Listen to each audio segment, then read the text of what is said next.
hunter alone in the fog-drowned mountains of southern China. He has done the impossible. The one thing every Bigfoot hunter on Earth lies awake imagining. The thing they would trade almost anything to pull off just once. The thing that would end every argument they have ever had. He has caught one, alive, small enough to carry out on his own two shoulders, down the mountain into the light, in front of the whole world.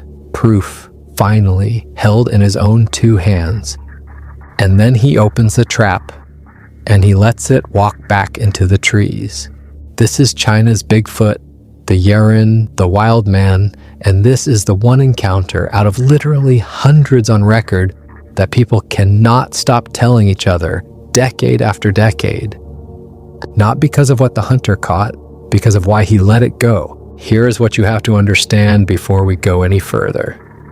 This man had everything to gain. There is a standing reward out for a live specimen, real money, more than a hunter in these mountains would see in years. The government funds expeditions into this exact wilderness. Scientists comb these ridgelines. Soldiers get sent into these same forests to find precisely what this man is holding in his hands. He could be the most famous hunter in the country by morning, the man who settled it, the man who proved the wild man was real, and he gives it all up in a single moment because of something he sees in that creature's face. I'm Alex. I've covered the Yeren on this channel before, the expeditions, the footprints, the soldiers sent in the mountains. But I keep coming back to this one because there were more details in it than I initially thought. The Yeren in those Chinese reports was more human than we imagined. Because whatever looked back at the Chinese hunter looked far too familiar to him, like no animal had been. The hunter's name is Bu Xiaoqiu, not a scientist, not an official, not a man with a theory to sell or a camera to feed. A working hunter, the kind of man whose entire life depends on knowing the difference between a bear, a monkey, and a man at 100 yards in bad light. He knows what he's looking at, and what he's looking at is small and cornered and caught. What happens next is the detail that made the story outlive every footprint cast, every blurry photograph, every expedition China ever funded. It is a single human thing, and the moment you hear it, you will understand why a man who could have had everything chose, instead to open his hands and let it go, rather than carry that creature down the mountain. So before we get to that moment, we go back to the beginning, to what the Yeren actually is, and to why every single person who meets one comes away saying the same impossible thing. Start with the land, because the land is half the story. Picture the mountain country in the south of China, the tangled green frontier where the province of Guangxi presses up against Guizhou. This is not the China of cities and high-speed trains and glass towers. This is the other China, the older one. Subtropical forest folded over limestone, ridge after ridge of it, drowned in fog for much of the year, and cut through by rivers that have spent 10,000 years carving the rock into something close to a maze. It is country that does not want to be crossed. The slopes come up steep and slick, the canopy closes overhead until noon looks like dusk. Sound does strange things in there, swallowed by the wet green in one direction, carried impossibly far in another, so that a snapping branch a mile away can feel like it is standing at your shoulder. People live here, but thinly. Villages tucked into valleys, footpaths instead of roads, whole mountainsides where a person could walk from sunup to sundown and meet no other living soul. It is the kind of place where if something wanted to stay hidden, it could. Where something could have stayed hidden for a very long time. And according to the people who live here, something has. They call it the Yeren. It translates plainly to wild man. It is China's Bigfoot, and the description will sound familiar to anyone who has spent time on this channel. It walks upright, on two legs, like a person. It stands taller than a man, the most common accounts putting it well over 6 feet, with some witnesses swearing to far more than that. Its body is covered in coarse hair, reddish in some tellings, black in others, a grizzled gray in the rest. It keeps to the high forest, to the ridges and the caves and the places people do not go. It comes down, the old stories say, only to raid, for food. And in the darker, older tellings, the ones the grandmothers lower their voices for, it comes down for people. That is the creature. That is the thing every hunter in these mountains grows up half believing in. The way you grew up half believing in whatever waited at the bottom of your own childhood stairs. And in 1980, one of those hunters caught it. Now, I want to be straight with you with what this story is and what it isn't. This is a witness account. It reached print decades ago, carried out of these mountains by a New York Times correspondent who went looking for the wild man himself. And the fact that his story survived when so much else was forgotten is part of what we're here to look at. So hold that. One thin thread of a story, one hunter, one decision. That is all the record gives us. And yet of all the Yeren encounters ever written down, across 2,000 years of them, this is the one that refuses to die. People who could not tell you a single fact about the expeditions, who have never heard the name Xiaoqiu, somehow still know the story of the hunter who caught the wild man and let it go because it cried. To understand why, I have to install one idea in your head now, early, because everything that follows hangs on it. Across centuries of these accounts, there is a pattern. And once you see it, you cannot unsee it. When people describe meeting a Yeren, they do not describe meeting an animal. They describe meeting something that behaves like kin, like a relative, like us. Hold on to that word, kin. It is going to come back, and when it does, it is going to change the way this whole story sits in your chest. Because the hunter's tears are not the only time the wild man did something only a person should be able to do. They are just the time nobody could forget. Here's the thing that first made me take the Yeren seriously, and it is the thing I would lead with if I were sat across from a skeptic with one shot to change their mind.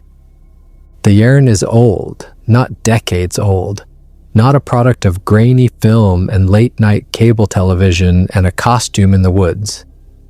The wild man of the Chinese mountains shows up in the written record more than 2,000 years ago, and it has never really left.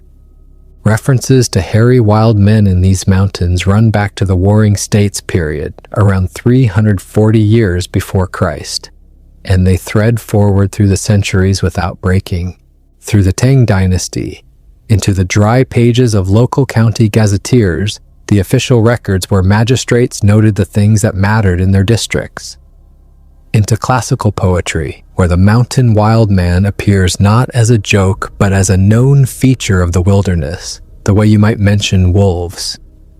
By the time the legend hardens into the creature locals describe today, it has already been haunting the edges of Chinese writing for the better part of 2 millennia. Sit with that timeline for a second, because I do not think most people ever do. The Pacific Northwest did not have the word Sasquatch in popular print until the 20th century. The Patterson-Gimlin film, the shaky reel of a creature striding along a creek bed, that is the single most famous piece of Bigfoot lore in the world, is from 1967. Most of what the average person pictures when they hear the word Bigfoot is younger than their own grandparents.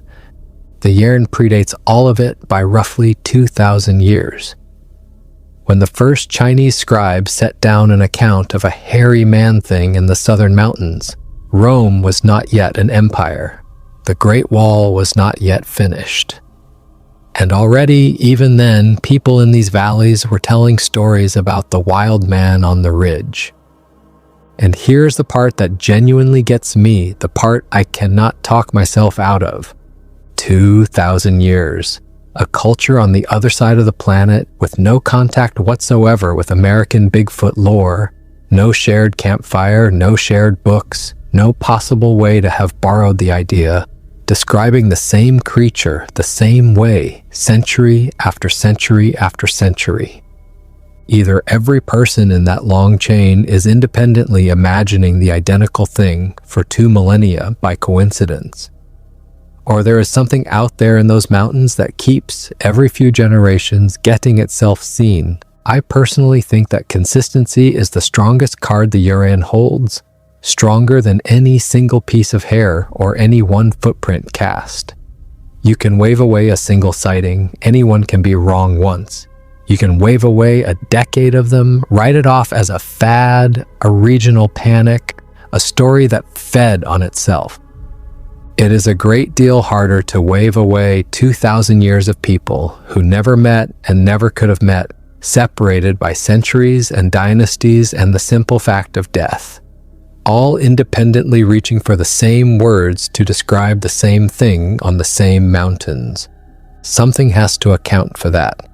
Either there is a hole in the human imagination shaped exactly like a weeping wild man that every generation in this region falls into independently, or there is something out there that keeps getting seen.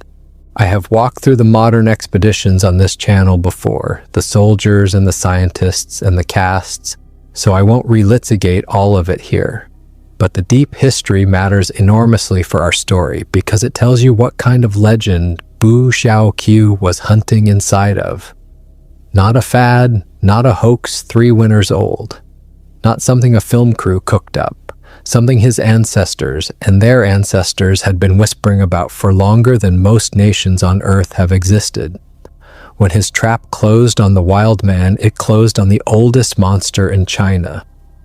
Now bring it forward, out of the deep past and into the years that matter for our hunter. For a long stretch of the 20th century, the official line in China had no room for wild men. These were old superstitions, the kind of folk story a modernizing country was supposed to march away from and never look back at. Interest in the Yeren was quietly, then not so quietly, discouraged. To go chasing the wild man was to cling to the very past the country was trying to bury. Then that pressure lifted, and what came roaring back into the space it left was not a trickle of curiosity. It was something close to a national obsession. People started calling it Yeren fever, and the name fits, because it spread like one and it burned like one. And this was not a handful of hobbyists tramping around the woods with cameras. This was the Chinese Academy of Sciences.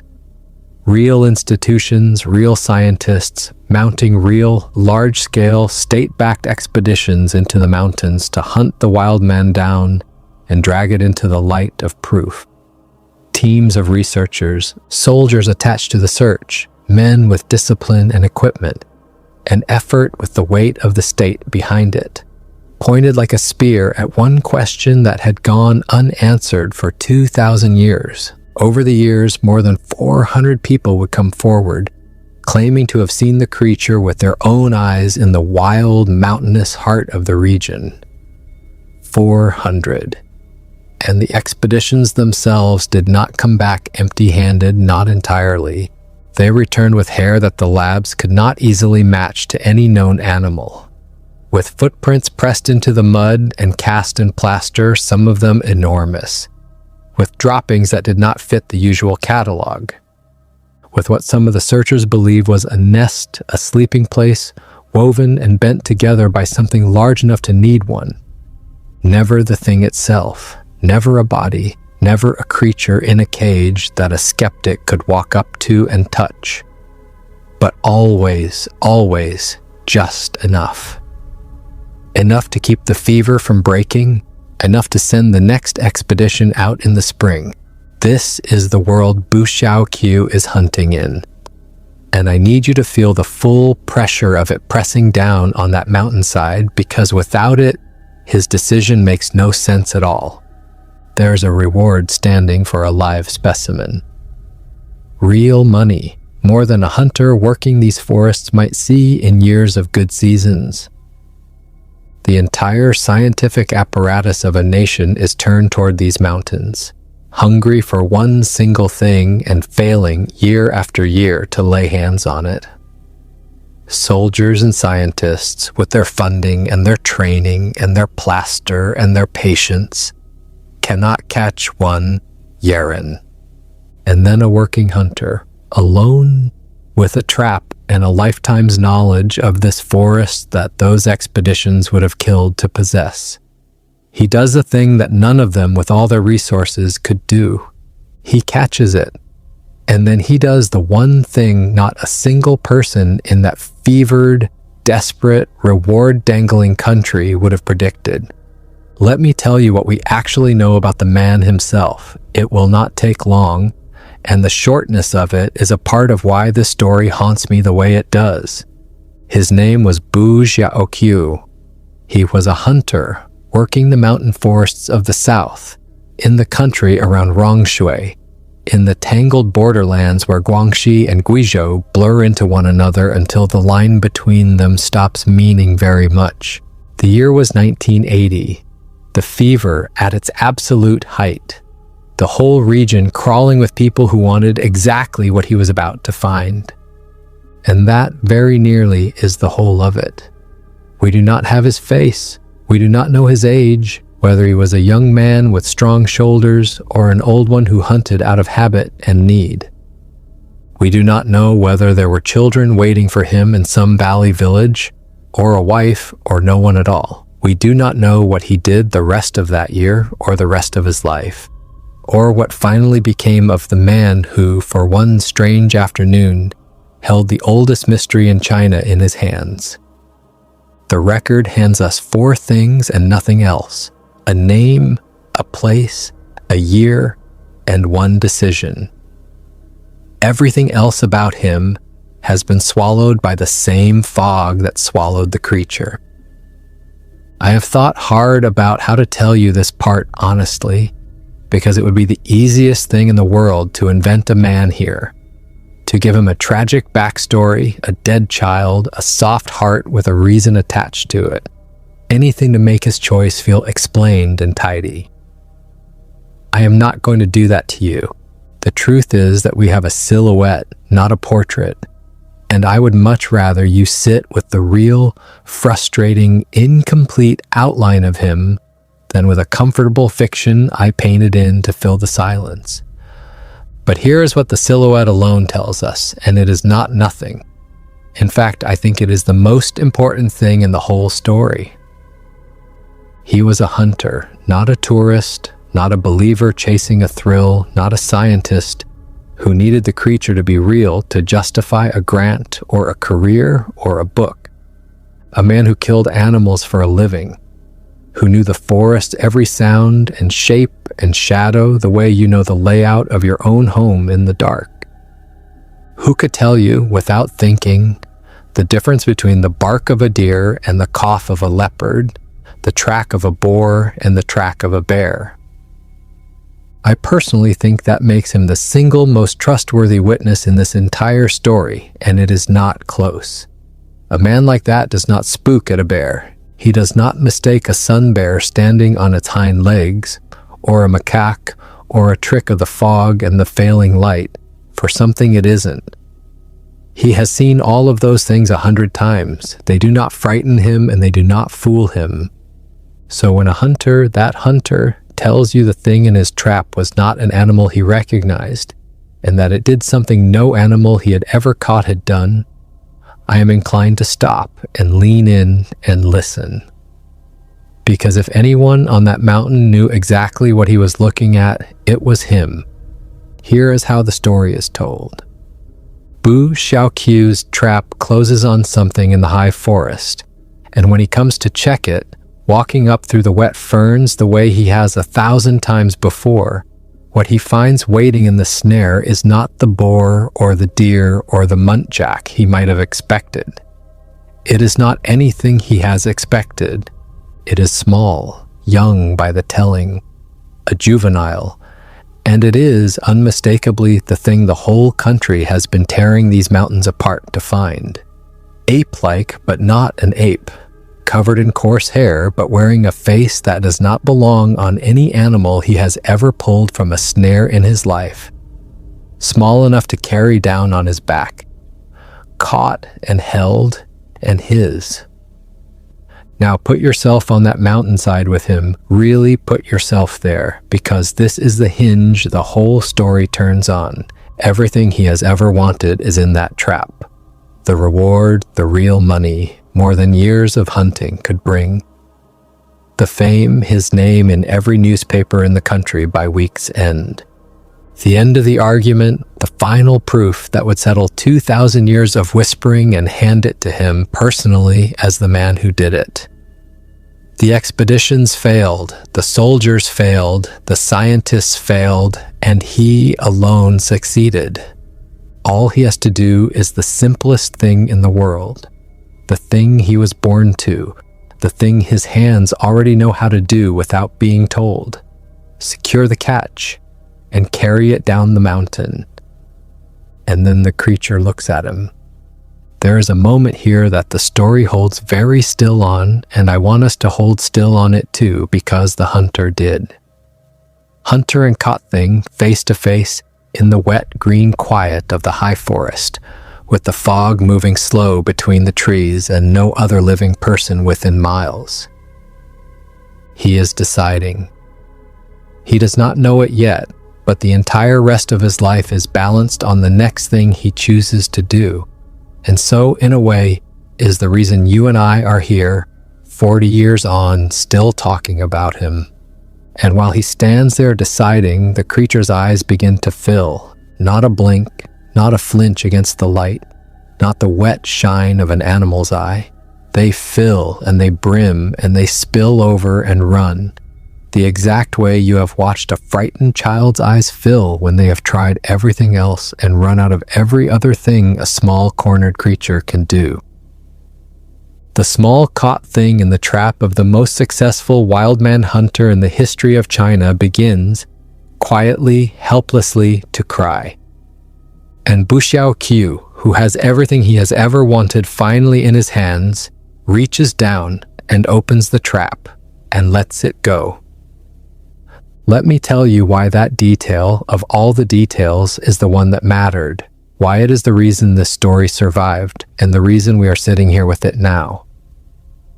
There's a quiet line running through the science of what it means to be human, and this story walks straight across it. Emotional weeping.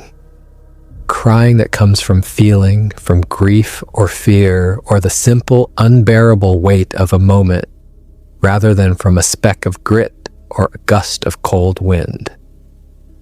As far as current research can determine, that is something we do not see in any other animal on Earth. Plenty of creatures produce tears, of course. Tears clean the eye, protect it, wash it.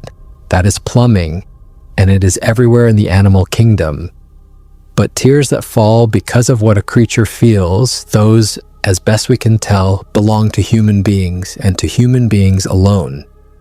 This is what makes the detail land like a hammer once you understand it.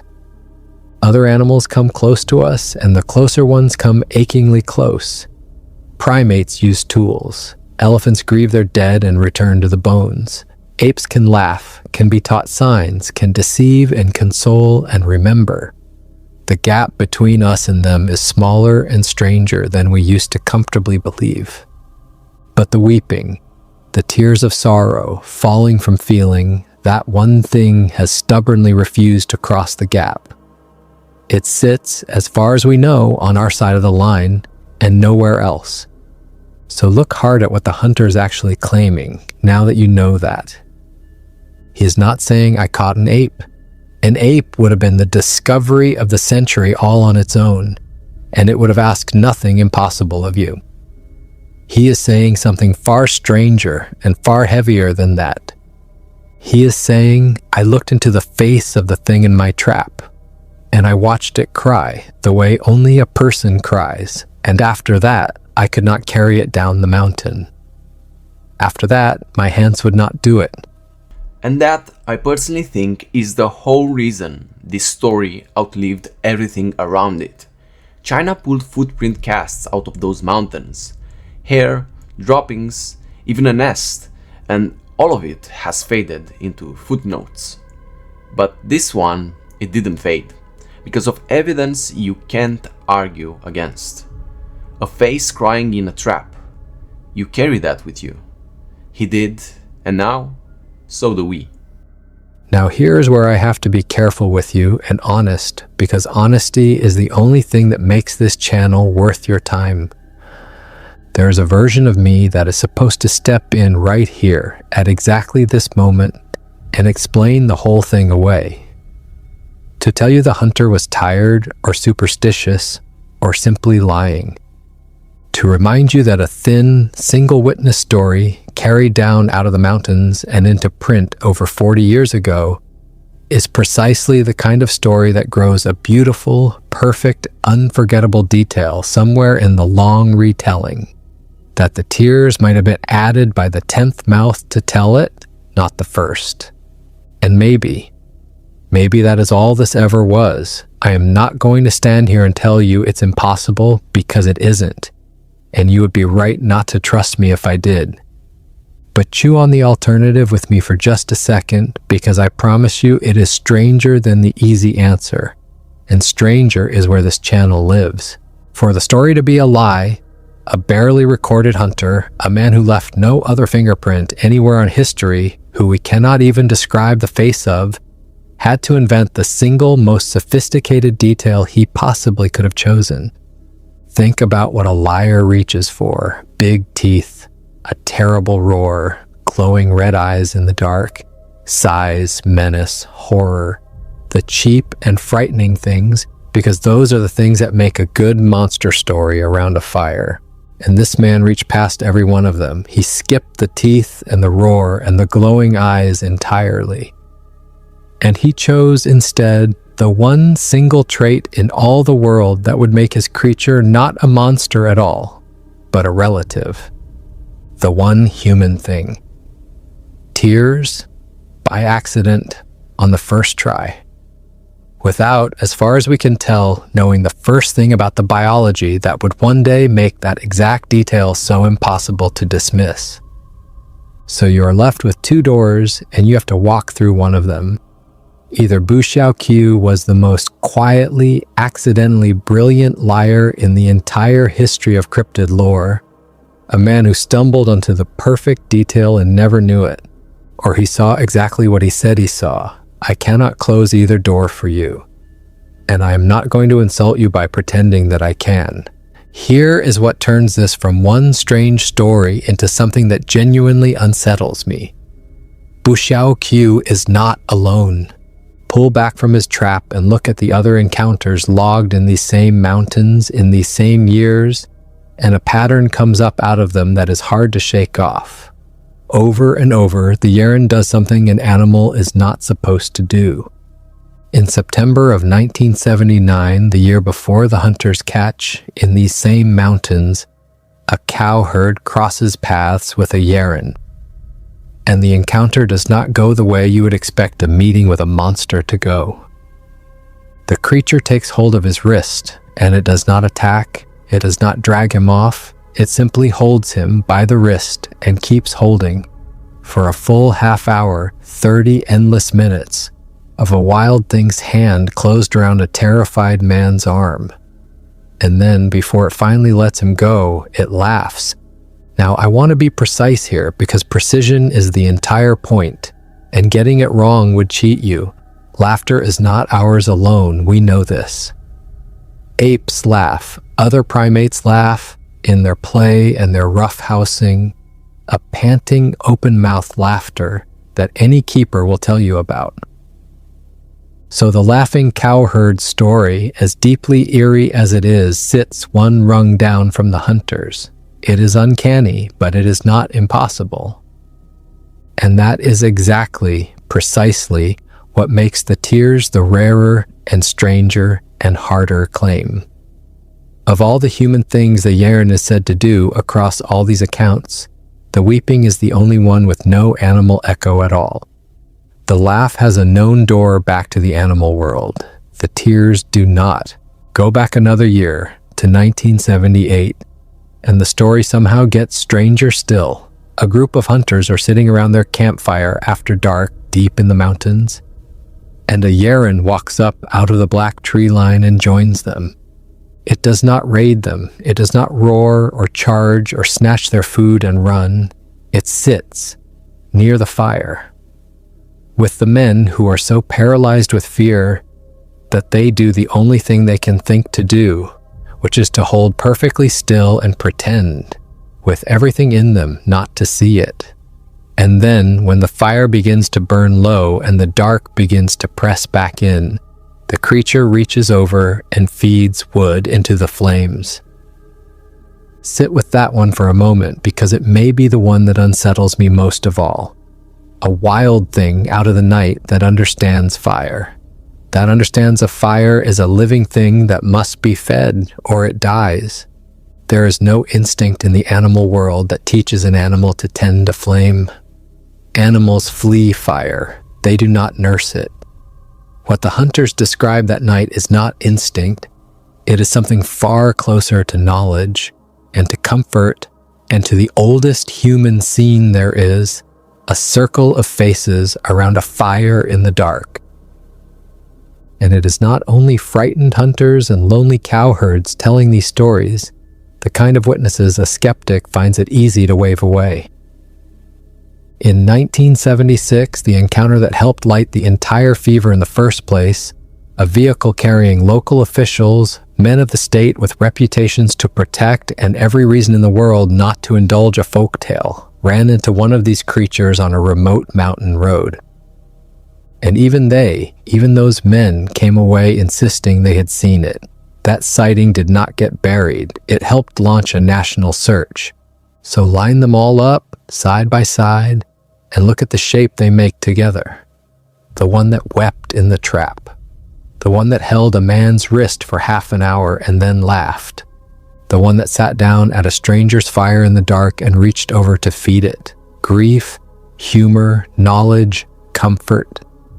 Every single one of these accounts has the creature doing something that simply does not belong to a beast. This is the thing I planted at the very beginning, and here is where it lands.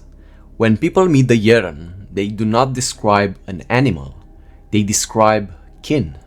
Something that grieves, something that laughs and tends a fire, and looks back at you like it knows exactly what you are. That is not how anyone describes a bear. That is how you describe a relative you were never supposed to find. And this is the part where I turn it over to you, because you are the reason I make these. Tell me in the comments which of these stops you cold. The one that wept in the trap, the one that held a man's wrist and laughed, or the one that sat down at the fire and fed it.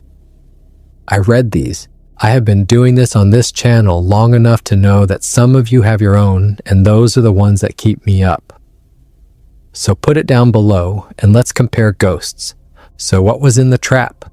Let me lay the possibilities out for you honestly, one at a time, and then let you do the thing you actually came here to do, which is decide for yourself. I am not going to decide it for you. That was never the deal on this channel. Maybe it was an unknown ape. A real flesh and blood primate, still uncatalogued by science, with an emotional range far richer and more human than we have ever been willing to grant an animal. Sit with the fact that this, the most skeptical, most grounded explanation on the table, would still be one of the great zoological discoveries in human history. A large unknown primate in the mountains of China. And notice carefully that it does not require a single supernatural thing to be true, just a gap in our catalog, and a creature that feels more than we expected.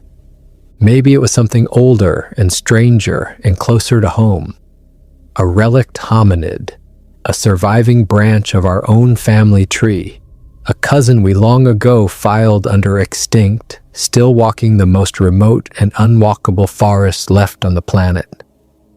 That is the same possibility that sits quietly underneath every serious Bigfoot conversation ever had. And the Yeren, with its unbroken 2,000-year record, may make that case better than any cryptid anywhere on Earth. If anything like that survived, this is exactly the kind of place it would survive in, and exactly the kind of trail it would leave. Or maybe it was a misread. A known animal glimpsed through fog and fear and a flood of adrenaline, its ordinary frightened movements transformed into something human by a tired man's overloaded mind. Or, simpler than all of it, an honest man who was honestly, completely wrong. That happens. I would be lying to you if I said it didn't. But there is one more thread I want to pull before we go, and it runs somewhere deeper than biology, down into what these stories are actually for. The scholars who have studied the Yeren, not as an animal, but as an idea, as a thing the Chinese imagination keeps reaching for, point out something that has stuck with me. The wild man has always carried more weight than a mere creature should have to. It stands in for the things we are most afraid of losing. Wildness, authenticity, the world as it was before we paved it and lit it and filled in all its blank spaces. The Yeren in that reading is a mirror. We hold it up to the dark edge of the map and we ask it what we have become and what we have left behind. And maybe that is the cold answer hiding underneath the warm one. Maybe the creature weeps in the telling because we needed it to weep. Because a thing that cries is a thing you cannot bring yourself to drag down the mountain and lock in a cage. And some deep part of us telling this story to each other across 40 years wanted the hunter to let it go. Maybe the tears were never the creature's at all. Maybe they were ours, loaned to it, so the story could end the only way we could bear. But then I come back to the trap, and the cold answer cracks right down the middle, because the other reading is just as alive and just as hard to kill. Maybe it cried for the oldest, simplest, least mysterious reason there has ever been. Maybe it cried because it was a frightened child of a species we refuse to admit exists, caught in a snare it did not understand, on a mountain it called home, looking up at the enormous thing that had caught it, and afraid, the way anything young and trapped and cornered is afraid. Not a symbol, not a mirror, just scared, just crying, just wanting to go home. I personally go back and forth on this one more than almost anything I have ever covered on this channel, and I am not going to pretend to you that I have it settled. I don't.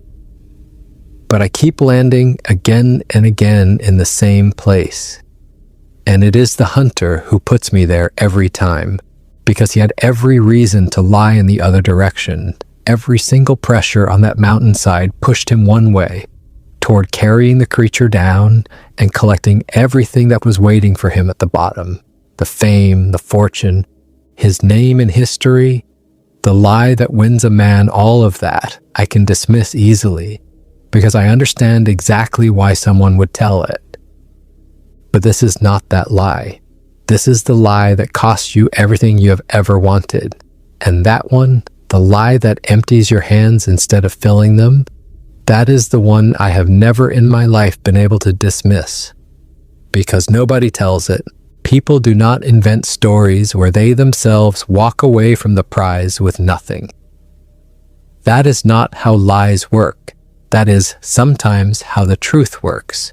I'm building a full piece for this channel on the bigger question under all of this.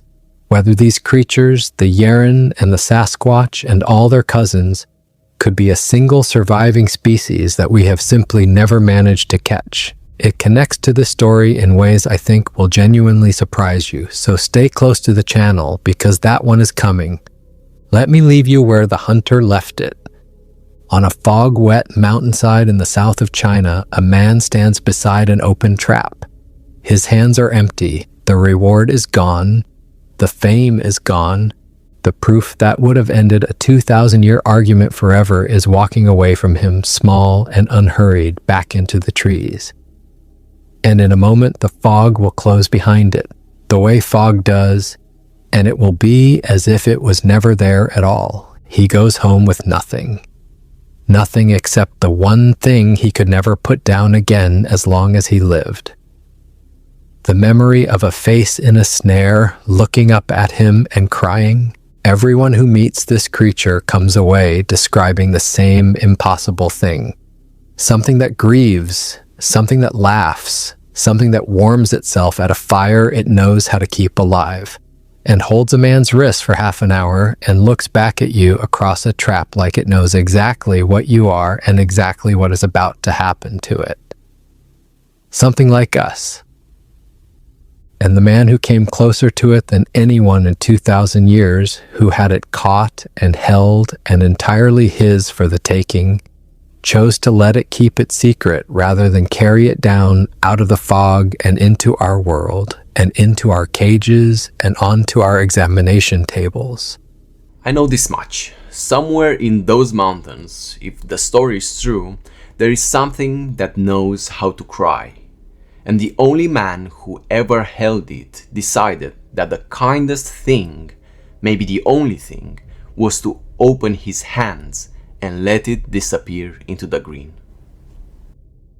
So it is still out there, or it never was. The fog has never once given us a straight answer, and I have stopped expecting it to. But I keep coming back to the hunter, the one man in 2,000 years who actually held the wild man of China in his hands, who had everything he ever wanted finally caught and crying in his trap. He looked down at the tears in his eyes, and he let the mystery walk back into the trees where it has been waiting in the fog ever since.